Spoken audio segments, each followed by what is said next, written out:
يا مساء الفل والجمال على احلى متابعين في الدنيا واحلى اخوات في الدنيا. النهارده هنعمل فطيره حلوه جدا، هتنفع بقى لللانش بوكس. حاجه كده في منتهى الجمال وهشه وخفيفه زي القطن. حاجه كده تحفه زي ما انتم شايفين، بسم الله ما شاء الله، طريه جدا. عايزه اقولك لو قعدت معاكي يومين هتفضل بنفس الطراوه والهشاشه. هقولك بقى على كل التفاصيل والتكات، وهنعجن مع بعض. وايه بقى اللي يخلي المعجنات بتاعتك هشة وخفيفة كده، حاجة كده في منتهى الجمال. زي ما انتم شايفين هنعمل فطيرة بالبطاطس، هتنفعك جدا في الفطار، في العشاء، في اللانش بوكس. شايفين قوامها بسم الله ما شاء الله، والعجينة او الفطيرة بتاعتي هشة وخفيفة وتحفة جدا.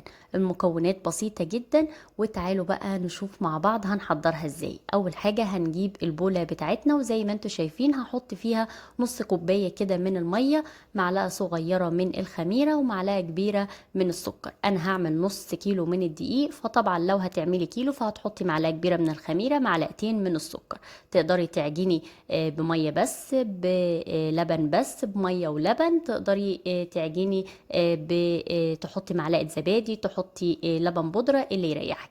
اللي انتوا شفتوه ده يا بنات اللي انا حطيته بياض بيضة. انا هستخدم في العجين بياض بيضة، والصفارة هخليها ادهن بيها الوش. يا ست الكل، لو عايزة تحطي بيضة كاملة جوه العجينة مفيش اي مشاكل، مش هتقول لا. وطبعا هتحضري بيضة كمان علشان تدهني بيها الوش.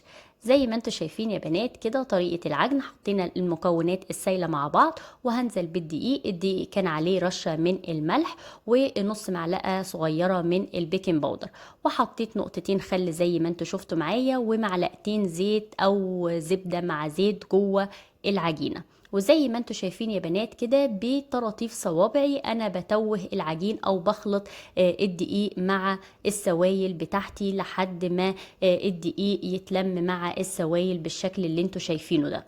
ولو احتاجت طبعا او لقيتي مثلا دقيق مفرول حوالين العجينه مش ملموم، فانت بتحطي بق صغير جدا من الميه علشان الفتاويل دي او الفروله دي تلم مع العجينه. احنا كده لمينا العجينه مع بعض، دي ابسط واسهل طريقه للعجن. كده احنا لمينا الدقيق مع السوائل، هنبدا بقى نعجن ونخدم العجينه بالشكل اللي انت شايفاه ده. هتنزلي بقى على الرخامه وتروحي بقى رايح جاي فيها كده. انا هنا بقولك ان هي شايفه ملزقه وطريه، ما تقوليش ان هي طريت منك وتحطي دقيق، لا، انت افضلي اعجني فيها. كتر العجن هيلم العجينه معاكي وهينعمها، وكل التلزيق ده هيروح. وبالعكس كمان ممكن تحتاج شويه من السوائل. كده العجينه مش محتاجه سوائل كتيره، ان محتاجه بس ايه، رشه كده كل شويه تحطي رشه من الميه وتعجني علشان تنعمي العجينه. فايدة العجن الكتير ايه يا بنات؟ بيطري المعجنات جدا، بيخدم المعجنات بتاعتي، بيخليها لما تقعد او تبرد وتقعد معاكي لتاني يوم او لتالت يوم ما تفرولش معاكي ابدا، بتكون طرية وزي القطنة بالظبط. شايفة كل ما تعجني فيها هتلاقي الملمس بتاع العجينة ناعم معاكي، والتلزيق كله راح بالشكل اللي انت شايفاه ده.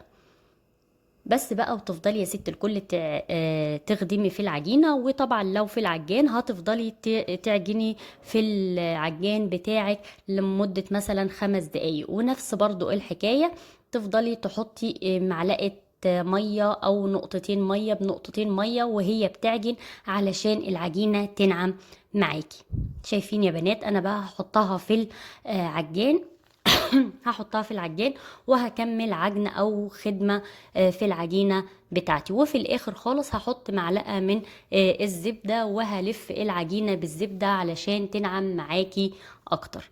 زي ما انتوا شايفين بالشكل ده انا هحطها في العجان، و5 دقايق كمان في العجان هتكون معاكي ممتازة وزي الفل.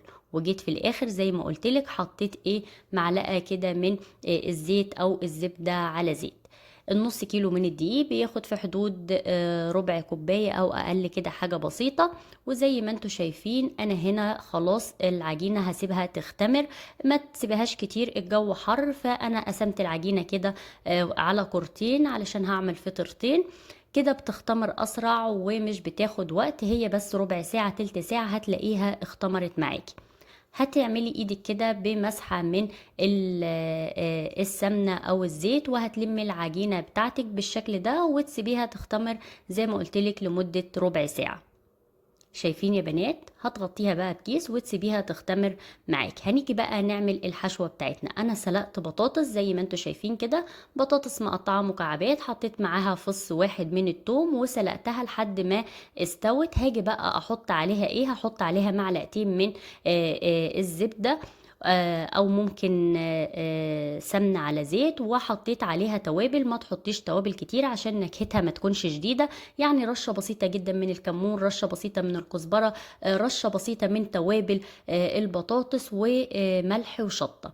وزي ما انتوا شايفين يا بنات شوية كده من الكزبرة، تقدري تحطي شبت بتكون نكهته تحفة وحلوة جدا مع البطاطس. وهتهرسيه كويس جدا، وتقدري تستخدمي كده شوية او معلقتين من اللبن او معلقتين من المية عشان البطاطس تنعم معاكي. هنيجي بقى يا ست الكل، هنعمل الفطيرة بتاعتنا. رشة كده بسيطة من الدقيق على الرخامة، وكمان هنزل بالعجينة بتاعتي. ما تخفشيش الخمر بتاعها جامد، انت بس مسافة ما هتمسكيها وتروحي بقى ايه، تفرديها زي ما شايفة معايا بالشكل ده، وتحطي الحشوة بتاعة البطاطس وتقفلي الفطيرة بتاعتك بالشكل اللي انت شايفاه ده. هتفضلي كده تحاولي تمطي بقى العجينة لحد ما تقفل معاكي قعر الفطيرة بالشكل ده، وبعدين هتبططي كده زي ما انت شايفة. وخلاص هي على كده. الصواني بتاعتنا مدهونة طبعا بالسمنة او الزيت، وهنحط جواها الفطيرة وهنسكنها بالشكل ده، وبطراطيف صوابعك كده وتنغزي الفطيرة بتاعتك بالشكل ده علشان ما تخمرش معانا جامد.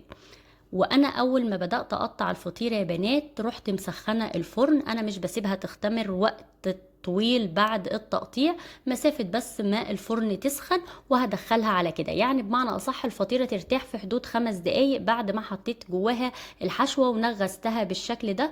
وقطعت الفطيرة التانية ودهنت الوش بتاعي بصفار البيض، عليه نقطة من الخل، عليه نقطة من الفانيليا. وخلاص على كده. ورشيتي بقى رشة سمسم، رشة حبة البركة، اللي يريحك، رشة كمون، حصى، بتكون حلوة جدا طبعا وخصوصا مع البطاطس. وهنسيبها في الفرن. الفرن بتاعتي سخنة على الرف الأخير زي ما انتوا شايفين كده، درجة حرارة عالية لمدة ربع ساعة. أول ما القعر بتاعتك والحوافي تحمر تروحي تولعي الشواية والفطيرة بتاعتك هتاخد لون. اول ما تطلع الفطيره وهي سخنه كده اللي انتوا شايفينه معايا ده، معلقه من الزبده، عليه شويه من الكزبره، تقدري تحطي بدل الكزبره دي شبت بتكون تحفه، وفص توم واحد، ورشه كده من بهارات البطاطس، وتدهني الفطيره بتاعتك بالزبده بالشكل اللي انتي شايفاه ده، والكزبره الخضراء مع نكهه التوم. حاجه كده في منتهى الجمال، بتطري الفطيره جدا وبتخلي فيها نكهه حلوه جدا ولمعة كمان حلوة وممتازة. وهنغطي الفطير بتاعنا لمدة مثلا 15 دقايق علشان يهدى كده ويطرى، وتقدميه بقى لأولادك بالهنا والشفا.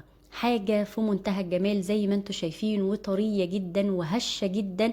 شايفين بسم الله ما شاء الله الطراوة مش طبيعية، حاجة تحفة. جربيها صدقيني مش هتندمي. اعمليها لاولادك هيحبوها جدا ومش هيعترضوا لو خدوها معاهم المدرسه. زي ما انتوا شايفين دي الفطيره التانية اللي كانت في الصاج، كانت رقيقه كده شويه فطلعت بالشكل ده بس تحفه وزي العسل. جربي الطريقه دي وبقولي لي رايك في الكومنتات، واستنيني في فيديو جديد. باي باي.